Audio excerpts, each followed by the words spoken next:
Hello po, magandang araw po sa inyong lahat mga kaibigan. Salamat po sa patuloy na suporta niyo sa aking munting YouTube channel. Sa mga napadaan po sa aking YouTube channel, subscribe na po kayo kung gusto ninyong malaman ang totoong laman ng libro ng STM. Ang STM po, ito po yung tinatawag nilang Sanktissima Trinidad, tatlong personas o Holy Trinity. Dito nyo po mababasa ang kasaysayan ng ating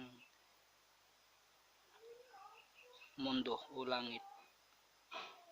Sila po yung tatlong personas at ang infinito Diyos o Diyos na walang hanggan.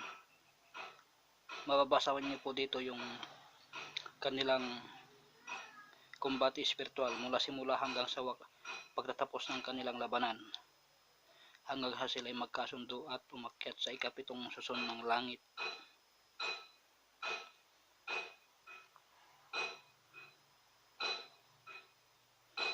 At dito nyo rin makita ang tunay na anyo ng infinite Diyos o Diyos na walang hanggan sa anyong matang may pakpak na napakaraming pangalan ng mga espiritu at ang kanilang orasyon na ginamit. Napakarami po nilang ginamit na orasyon.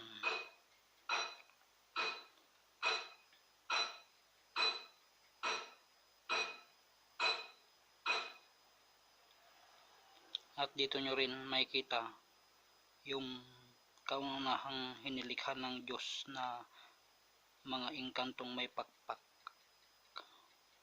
at yung mga dambuhalang engkanto na mag-asawang engkanto, yung dalawang dambuhalang engkanto sa ating karagatan.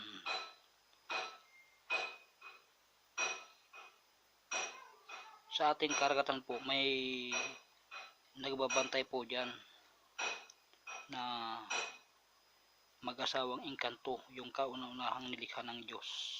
Sila po yung nagbabantay dyan sa karagatan. Kung malalaman nyo ang kanilang pangalan, sabi sa libro, maliligtas kayo, hindi kayo malulunod. Yun po ang nakalagay sa libro ng STM.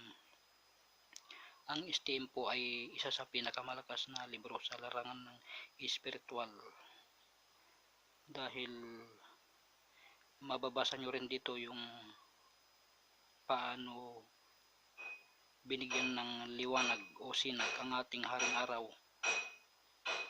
ng tatlong personas. Ang tatlong personas po, sila po yung binigyan ng kapangyarihan o karapatan para lagyan ng o bigyan ng sinag ang ating araw o liwanag. Kaya kung gaano kalakas ang ating haring araw, ganun din ang kapangyarihan na inyong tataglayon kung malaman nyo yung mga lihim na poder dito at mga pangalan ng Diyos at lahat-lahat ng orasyon. Habang papataas kasi ang haring araw, papainit ng papainit, ganyan din ang kapangyarihan ng STM.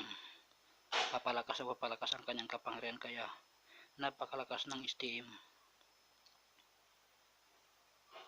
Kaya yung poder ng STM, paulit-ulit yung banggitin yan na nakatitig sa haring araw habang papasikat.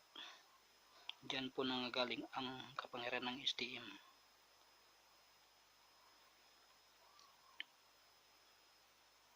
Paulit-ulit yung sambitin. Salamat po sa suporta nyo. Marami pa po akong i-upload na lihim na pangalan ng banal na Diyos at mga orasyon.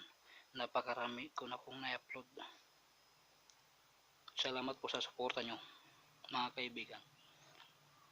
Subscribe po kayo kung gusto nyo malaman ang totoong laman ng STM. Salamat po.